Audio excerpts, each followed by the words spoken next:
going to explain you cursors about cursor. Well, this cursor actually, if you want to process any data row by row basis, then we use these cursors.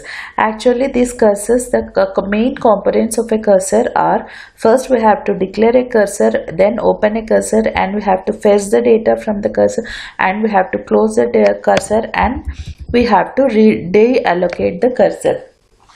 For this, first we will see, like I am here, I am declaring a cursor. This declaring part, declare component, what does it do? It actually declares variables and it returns the set of data of values from.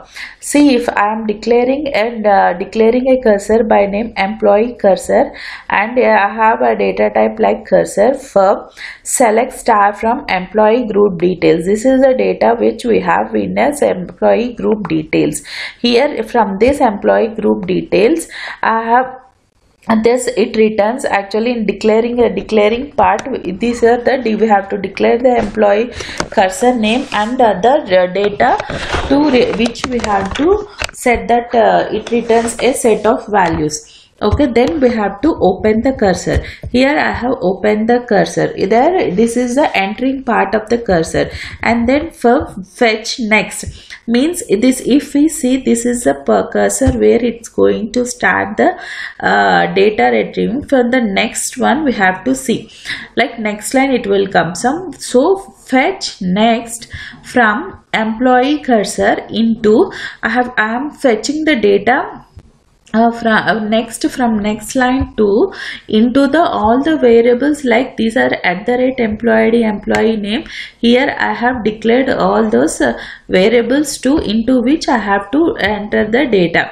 See that, so in that variables it and next from employee cursor into that all the data in employee groups table data is stored in the employee cursor. It is a actually what is a cursor? It is a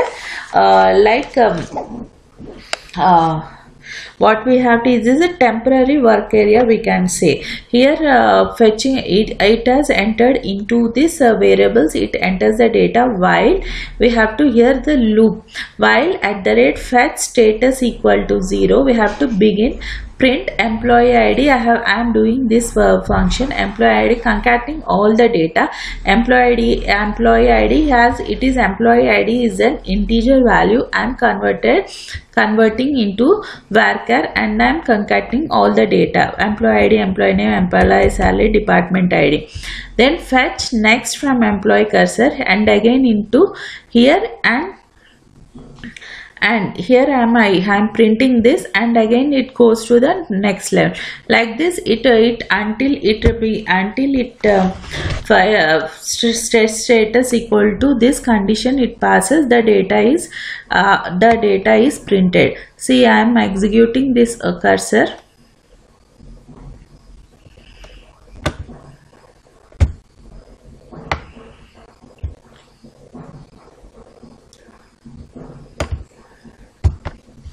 So this is how the data we are getting: employee ID, employee name, employee department, and employee salary.